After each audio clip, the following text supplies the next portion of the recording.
സദൃശവാക്യങ്ങൾ 6-ാം അധ്യായം 7-ാം വാക്യം. അതിന് നായകനും മേൽവിചാരകനും അധിപതിയും ഇല്ലാതിരുന്നിട്ടും വേനൽക്കാലത്ത് തൻ്റെ ആഹാരം ഒരുക്കുന്നു. പ്രായോഗിക ജീവിതം വിജയകരമായി തീരാൻ സഹായിക്കുന്ന നിരവധി ഉപദേശങ്ങൾ കൊണ്ട് നിറഞ്ഞിരിക്കുന്നതാണ് ബൈബിളിലെ സദൃശവാക്യങ്ങളുടെ പുസ്തകം.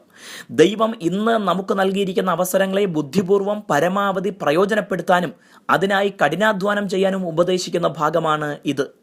ഉറുമ്പ് വേനൽക്കാലത്ത് ആഹാരം ശേഖരിച്ചു വയ്ക്കുകയും മഴക്കാലത്തും ക്ഷാമകാലത്തും അത് ഉപയോഗിക്കുകയും ചെയ്യുന്നു.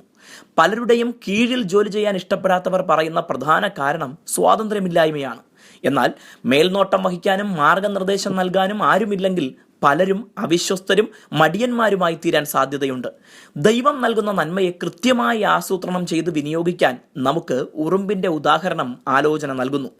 അത് ഇന്നത്തെ ജീവിതം ആസ്വദിക്കുന്നു, ലഭിക്കുന്ന ആഹാരത്തിൽ നിന്ന് ഇന്നത്തേക്കുള്ളത് ഉപയോഗിക്കുന്നുമുണ്ട്. എന്നാൽ ബാക്കിയുള്ളത് നാളേക്ക് ശേഖരിച്ചു വയ്ക്കുകയും ചെയ്യുന്നു. ജീവിതത്തിൽ അഭിവൃദ്ധി നേടുകയും ഉന്നത സ്ഥാനങ്ങളിൽ എത്തുകയും ചെയ്തവരോട് അസൂയപ്പെടുകയല്ല വേണ്ടത്. അവർ എങ്ങനെ അവിടെ എത്തിച്ചേർന്നു എന്ന് പഠിച്ച് അതിലെ നല്ല കാര്യങ്ങൾ മാതൃകയാക്കുകയാണ് വേണ്ടത്. ശരിയായ മാർഗത്തിലൂടെ കഠിനാധ്വാനം ചെയ്ത് ഉയർച്ച നേടിയവരെ ബഹുമാനിക്കുക തന്നെ വേണം. നമുക്ക് മേൽനോട്ടത്തിന് മുകളിൽ ആരുമില്ലെങ്കിലും കഴിവും അറിവും അവസരവും ആരോഗ്യവും തന്ന ദൈവം നമ്മെ വീക്ഷിക്കുന്നുണ്ട്.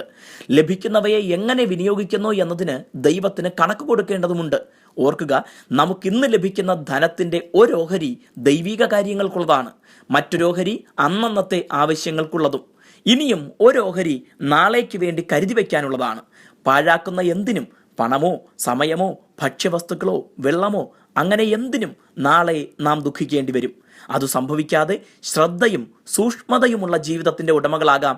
ദൈവം നമ്മെ ഏവരെയും അനുഗ്രഹിക്കട്ടെ.